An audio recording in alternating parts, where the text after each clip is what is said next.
आज तक का जिक्र किया। तो वो सही में वो चाहे बात करते हों या लिखते हों, इतना उदाहरण दे देते थे कि वो सही बात कहा था मोहन राकेश ने कि कोई भी पढ़ा लिखा आदमी अपने को अनपढ़ समझने लगे। तो ये क्वालिटी तो थी उनके अंदर। एक और मैं जिक्र करना चाहूँगा कि जो उनके 75वें जन्मदिन पर जो समारोह हुआ था त्रिवेणी कला संगम, और सभी वो किताब ही जाहिर है कि खलनायक का टाइटल ही था किताब का। उस समय नामवर जी को जब बोलना हुआ तो वो सिर्फ 3 शब्द या कहिए 2.5 शब्द बोल करके वो भाषण खत्म किए थे। और नामवर जी का इतना लघु भाषण शायद भारत में किसी और ने न दिया हो, जो सिर्फ 2.5 शब्दों का हो। वो माहौल ऐसा बन गया था सबके वार्ता के दौरान। राजेंद्र यादव को सभी लोग निशाना बना रहे थे और राजेंद्र यादव चुपचाप उस निशाने के शिकार होते रहे और एंजॉय भी करते रहे। नामवर सिंह ने कहा, अंतिम वक्ता थे, मुगैम्बो खुश है। तो अब यही कह करके वो चलते बने। पूरे हाल में हंसी का फवारा गूंजता रहा। लेकिन उनके इस प्रतिक्रिया पर भी राजेंद्र यादव जो थे वो उसी तरह से हंसी में शामिल हुए जिसमें हम सभी शामिल हुए।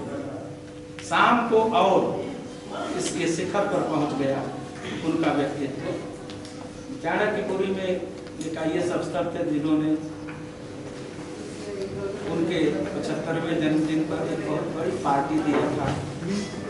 दिल्ली का तमाम वो जो था उसमें शामिल हुआ।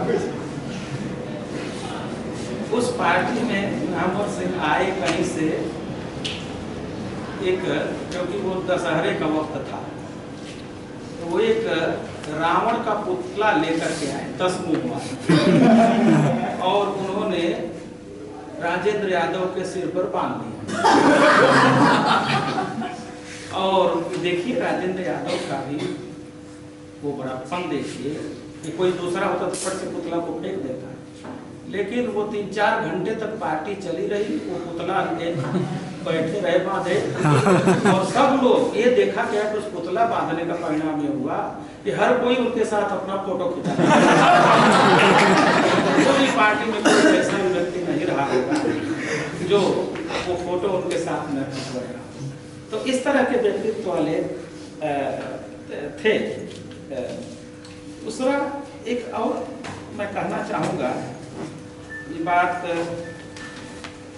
राजेंद्र यादव के बड़प्पन के बारे में और उनका जो आलोचना, वो जिस व्यक्ति को उसके व्यक्तित्व को या उसके लेखन को या उसकी विचारधारा को पसंद नहीं करते थे तो वो बोलते भी थे उसके खिलाफ और लिखते भी थे, चाहे वो कितना भी बड़ा है।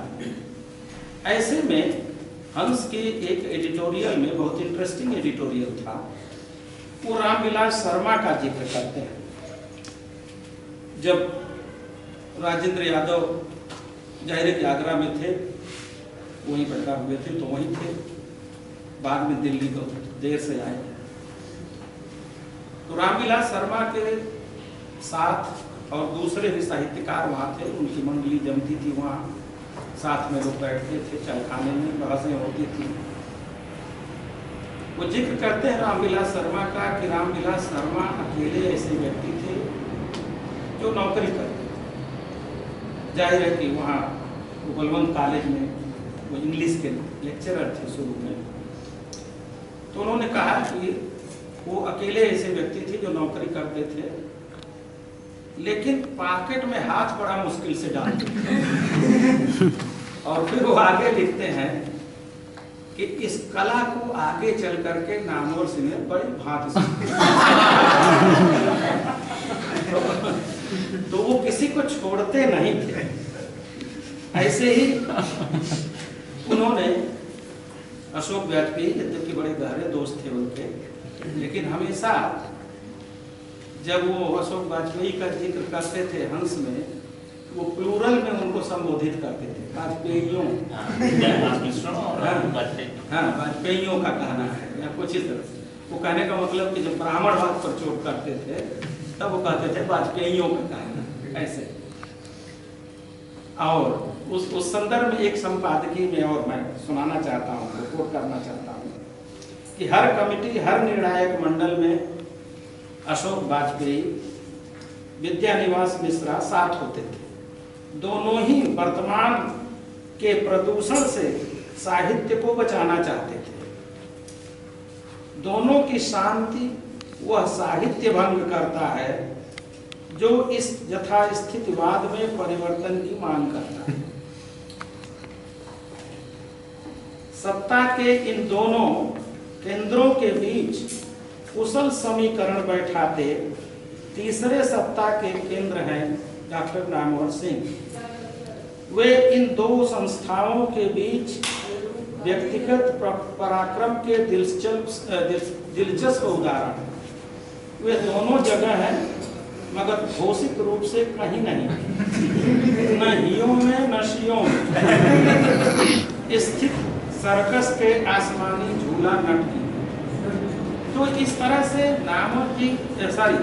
राजेंद्र यादव किसी को भी कभी बख्शते नहीं। यद्यपि रामबख्श यहाँ है, पता नहीं इनको बख्शा के नहीं।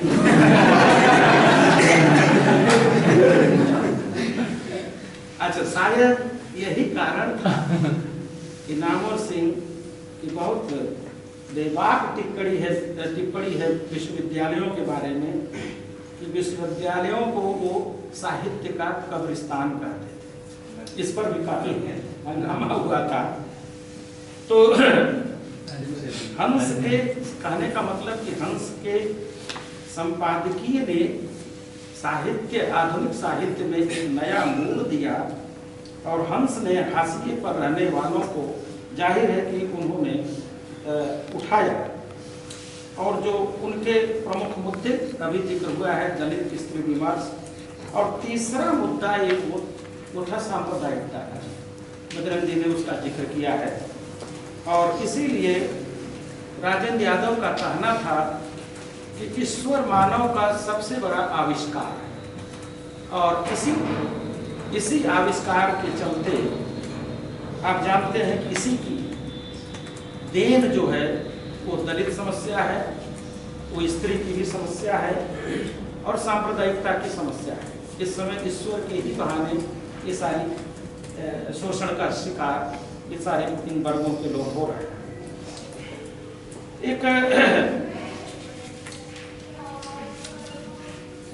क्योंकि समय बहुत हो चुका है इसलिए मैं ज़्यादा नहीं कहना चाहता। उनका एक निचोड़ जो उनके विचार थे, जो विचार की बात किया गया अभी पर, जो विचार सभा है, कि उन्होंने एक संपादकीय में लिखा था, उससे आप उनके विचार का एक जिस्ट जो है वो आपको मिल सकता है। मैं उसको कोट कर रहा हूँ। वो लिखे हैं कि हिंदी साहित्य में पिछले 100 सालों में स्त्री तथा दलित विमर्श से पहले हर नई प्रकृति को इन्हीं 3-4 तरह के तर्कों से गुजरना पड़ा। वो तर्क क्या थे? पहला उन्होंने कहा कि पहले खामोशी और अनदेखा करना, दूसरा फिर मजाक उड़ाना, तीसरा फिर रियायतें देकर अगर मगर लगाना, और अंत में स्वीकृत की उदारता का परिचय देते हुए यह कहना कि अब नहीं मानते हो तो आओ भाई तुम भी बैठो। तो ये दलित साहित्य और स्त्री विमर्श के बारे में उनका ये कहना था कि किस तरह से इसके विरोध में लोग खड़ा होते हैं और तर्क क्या देते हैं। उन तर्कों का जिक्र उन्होंने ये कहा। उन्होंने ये भी कहा कि साहित्य में स्त्रियों और दलितों का आना एक साझी क्रांति का प्रारंभ है, क्योंकि दोनों ही सही मायने में सर्वहारा है, ये उनका मानना था। उन्होंने एक एडिटोरियल में ये लिखा। और इसी संदर्भ में उन्होंने कहा कि ये वर्ण व्यवस्था का जो सड़ा गला समाज था, उसको सबसे पहले बराबरी का दर्जा पाने के लिए दलित संतों ने, कवित्रियों ने और सिद्ध कवियों ने, उन्होंने इसके खिलाफ पहली लड़ी। और इसी संदर्भ में मैं तो उनके एक जन्मदिन पर ये बात कहा भी था कि जिस तरह से 84 सिद्ध कवियों का जिक्र होता है, इसमें सरहप्पा सबसे सर्वोपरि थे, कड़हप्पा थे, मनहिप्पा थे। वो जो रोजगार जो करता था उसी से जोड़ करके ये उनके नाम पड़े। जैसे सरहप्पा को जानते हैं कि उन्होंने जिस आदिवासी कन्या से शादी किया वो तीर सरह बनाती थी, इसलिए सरहप्पा कहलाए थे। सरहप्पा की एक दोहे में उन्होंने कहा कि जिस तरह से समुद्र का खारा पानी जब भाप बन के उड़ता है और बारिश के रूप में आ जाता है तो वो मीठा हो जाता है।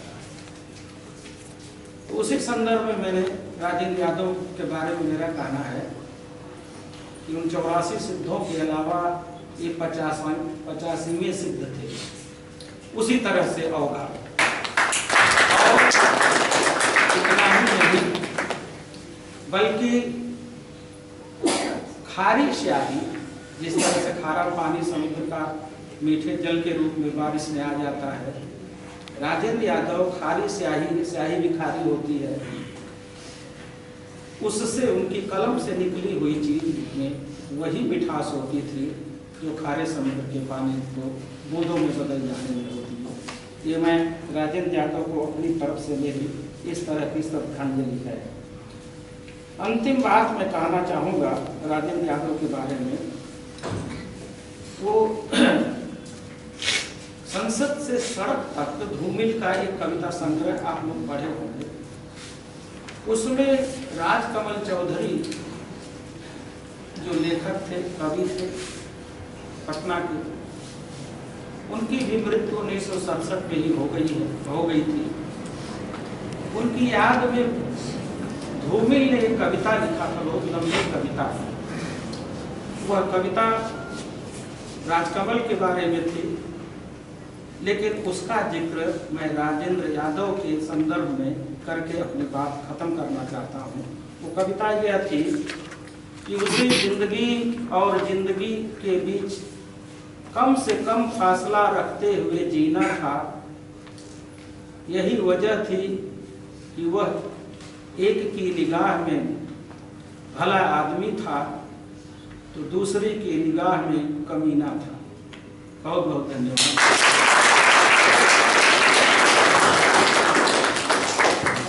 धन्यवाद सर।